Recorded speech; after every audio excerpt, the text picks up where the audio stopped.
Hel- Hello, Culture Matters podcast. Today we have one of the best. Very excited to have our guests. Before I introduce them, here's a quote that I'm very excited about reading to you. Your beliefs become your thoughts become your words become your actions become your habits become your values become your destiny. Mahatma Gandhi. Whoa, our guest today is a steward, a student, a leader of values. I've made the habit of making them my friend based on their actions and their thoughts and their words. They've been on the show before. Shout out to episode 468. Quote, apply pressure. Go listen to that episode after this one. Be a very different experience. They've been helping people achieve their vision of the American gift, the American dream for a long time, coming from a family of values that build real visions and dreams. This is also the creator of the Real Build podcast, which is one of the best podcasts around Western Florida and looks to be national as it grows. Some amazing interviews. The current or a current shareholder of RK Reiman, one of the most prolific builders in and around. I need to learn the area a little bit better but they also help me and my family achieve the American gift of home ownership. Today we have what's their name? Oh, Bill Reiman back again to talk about values. Thanks for coming back on the show. Now we Yeah. have 3 minutes left in the podcast because the intro was so long. Good And to all see you. good to see you too, man. I appreciate the intro. Yeah, and we got 3 minutes left because of the conversation we had prior to the podcast too. So nah, man, I This appreciate I can't say enough how much I appreciate you and our friendship, man. So it goes both ways, for sure. And I'm glad to be back on again. that last part of that quote, your values become your destiny. What do you think about that? Yeah, I mean, 1,000% agree with it. If you don't have values, who are you? If you don't have some set of values within your life, within your business, with your family, within friendships, within everything in life, who the hell are you, right? Um, because people without values usually probably end up in prison or end up dead or end up in a bad place in an alley somewhere doing drugs and crack and whatever else you could Yeah, imagine. just add some more things we have. Yeah. I mean, values are so crucial too, in to establish even within a business too. You and I were talking about it. You need a set of values within your business to operate your business as well. It's one of the most important things to have. So I highly agree with that ending of that quote for sure.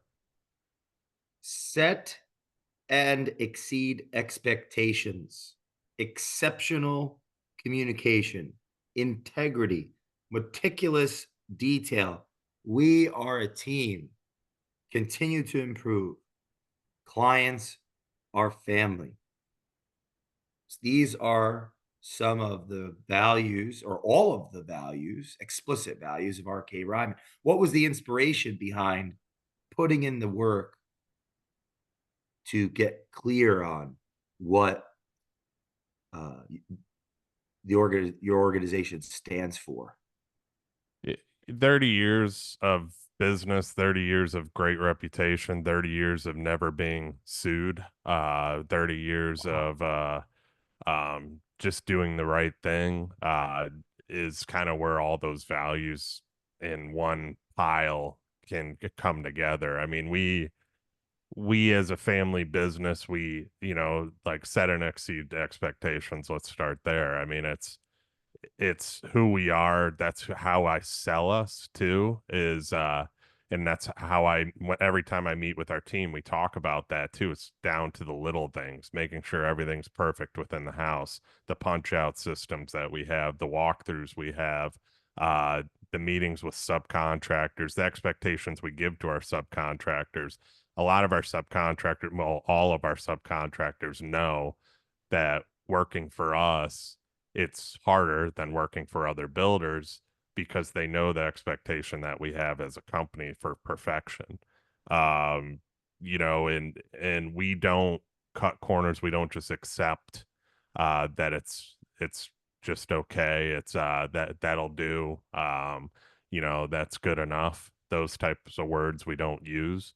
Uh, I've had to instill that within our employees too, because I've had those situations where I've walked in houses and I'm like, "What is this?" And they're like, "Well, a piece of furniture will hide that."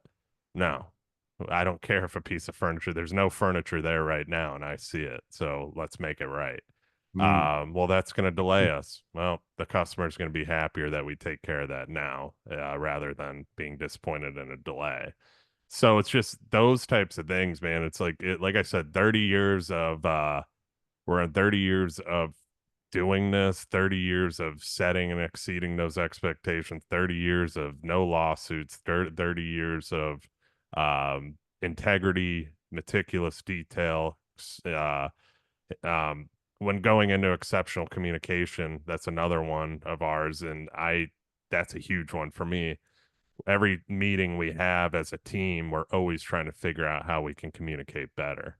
You and I were talking about the smaller meetings I'm having with each member. That's a big crucial part of those meetings is how can our communication be better where we have flaws within the organization too. I'm always trying to think that way. Like where are we not up to that, or where are we not exceeding expectations, right? And it may be out in the field right now because some small stuff's getting missed. To other builders, it may not be the end of the world, but to me, it's the end of the world. I want everything to run like an assembly line. You're never going to have perfection. I mean, we're not Jesus Christ here, but we're going to have, I want to get close as possible to it too. So usually communication's a big role within that perfection, right? So it's like if you don't have proper communication down the line, stuff's going to get missed, especially in luxury homes. The homes we build are all different. They're not the same thing over and over Mm. and over. It's not a track home. Oh, that's So interesting. what's that? Do you think there's a connection with the importance of clarity and yeah, clarity of values and the engagement of values? Do you think it has a relationship with the fact that all these homes are unique? Like Yeah. meaning could there be a relationship between the importance of the values, the clarity of them, that they are explicit, that they're used Mhm. because it's not just cookie cutter. So like if you're doing 100 cookie cutters, what's there to think about? Not that there isn't Nothing. thought, but it's maybe not as deep or broad, versus each is one unique experience. So I'm Hmm. curious what you think about. I'm trying to unpack this thought. It's like a string. I'm trying to pull it. Like you said, each house is unique. So does that have a relationship with the importance of values, of having them, of talking about them, of leveraging them?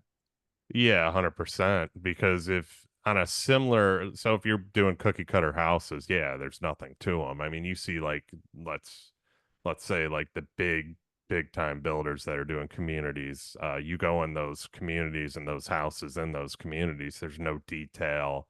There's just not much to it. It's the same countertops, same cabinetry. Everything's cheaper. It's done. It's basically thrown together to uh, maximize profit as much as possible without worrying about the customer's opinion. I guess is a way to kind of put it. Versus what we're doing is so much more uh, fine detail of there's things that can easily get missed, that we have to make sure that all things are documented, everything is approved, everything, every single little detail. I mean, I got glass staircases going in that are over wine rooms that are LED lighting and like super unique stuff that we've never even done that we're doing.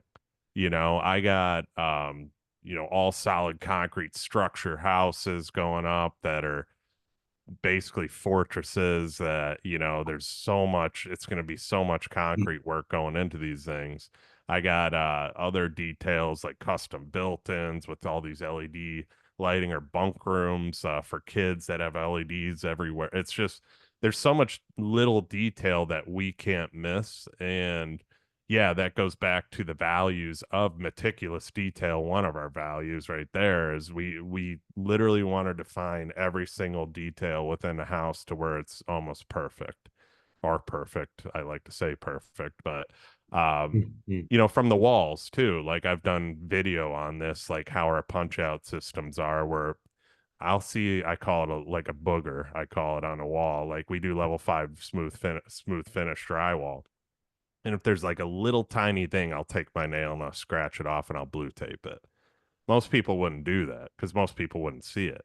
I see it, So it's just those little tiny details, or if there's any kind of imperfection to the wall, making sure that wall is straight as can be. We don't want to miss anything. We don't want to pass up anything. Like little paint, if there's a little scuff on the paint, I still mark it and I have the painters touch it up. Our painters tell us too. They're like, you're the hardest builder we work for. Um, they probably charge more for us because we are so picky, but the final product is phenomenal compared to a lot of other builders Hmm. too. Because I can walk through another builder's house and pick out a ton of imperfections. I guarantee it because how aggressive I am with our punch outs. And I was taught that from my dad growing up because I always had to do it.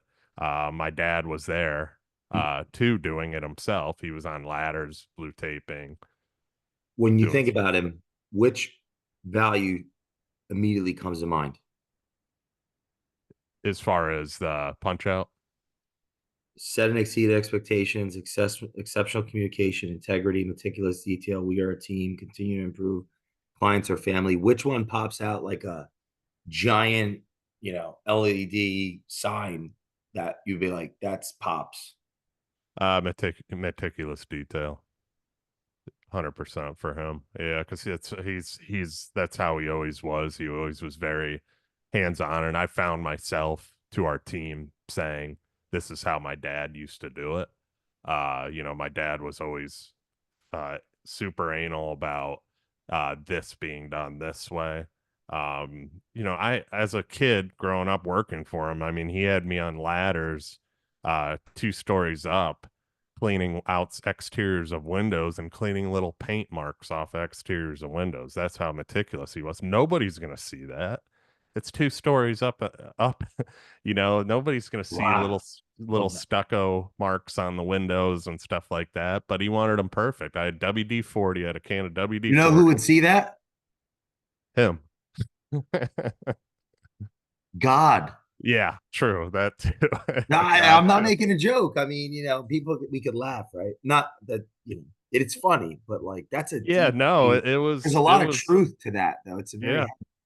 Yeah, and that's what he had me do. I always remember I had a little wood shim in my hand because the wood shim wouldn't scratch the window, so I can easily, and I'd have WD-40, a can of WD-40, because the oil against the aluminum wouldn't affect, but it would take off stucco, paint, all that, and I would have a rag in my pocket, and I would sit there and scrape the window 2 stories up with a shim and make sure every little small mark was off that window, and then I would clean the window with WD-40. So, those types of things and details were passed on to us, growing up because we always had to do it. We always had to put in the work ourselves. We were never handed anything. We had to be laborers, we had to learn, we had to swing a hammer, we had to um do all what the trades do and learn it. And I think that gave us more of appreciation for it, but that's where these values come too. As a second generation, I mean, this, the second generation failure goes up tremendously.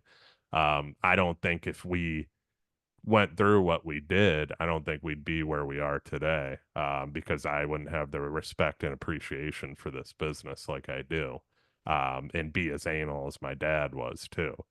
Because when I go through and I do punch outs, I can tell the other, everybody's like, "Up, here he is." The painters are like, "Oh," so, but they Well, joke yeah, around with me.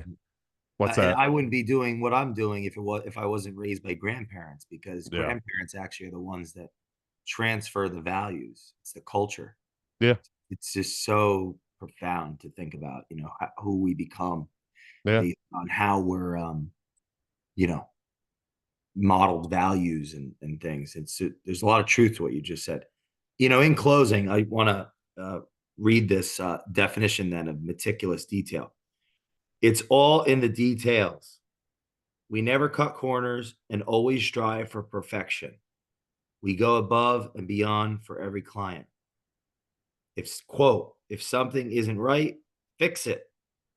We take our clients' dreams and make them a reality. Mhm. Yeah. No, it's I talk about that quite a bit too. I mean, no matter what, we fix it. Like, and I'll tell you a quick story real quick on that type of thing and how we are as a company. We finished a house 3 years ago now. I just started doing their home watch, and and it's a service, estate management, whatever you want to call it. We offer that. I do. I have a separate business that I do it with, but I started walking around the back of the house, and then I noticed cracking in the along the side of the stem wall where the tile meets down to the stem wall on the pool deck. Long story short, that shouldn't be happening. I kind of had a feeling what it was. I think water was getting under the tile. I got my tile person to go there. They assessed it. They said that's what it was. Only way to fix it without putting a band aid on it is to rip it all out and redo it. This house is out of warranty. Most builders wouldn't even do this. Most builders wouldn't even go back. I'm having on our cost all that tile ripped out, uh, and redone to where it's all water sealed, watertight, and it's no, they're not going to have a problem again. Um, like I said, most builders wouldn't do that, but it bothered me to see that. It really bothered me inside to see that's our product and people are going to see that. So I'm like, I need to fix it.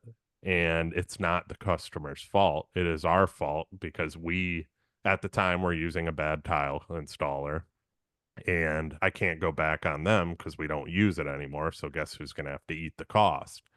These are some of the sacrifices you have to make as a owner of a company to keep the reputation. Like I said, 30 years, great reputation, um, and based off of doing the right thing. Well, doing the right thing, even out of warranty, because it's not the client's fault, fix it. And that goes into meticulous details. That house is a beautiful house. It's a show home, and I want to be able to show it Mm. too, because my clients usually let me show their homes after we build them because we have that relationship. Not a lot of builders can do that either. But I can show a lot of my clients' homes without a problem. That's why we don't really have a model home because I can get them into my client's home. So that right there is a definition of meticulous detail. Do we want to do it? No. Do we have to do it? No. But we're going to do it because that's who we are as a business. That's who we've always been. That's who my dad was too. He always made things right. And if it wasn't fully our fault, we'd work it out with the client too, and we'd make it right. So there's always ways to go about things and so on too. But that was just something I wanted to say right there because that's what it means to me. Everyone listening, subscribe to The Real Build. Follow along with us as we go through each value, coming episodes. RK Ryman. Thanks for coming on again, my friend. And thank you all for listening to this episode of The Culture Matters. Please leave us a review on the Culture Matters podcast, and we will see you next time. Thanks, brother.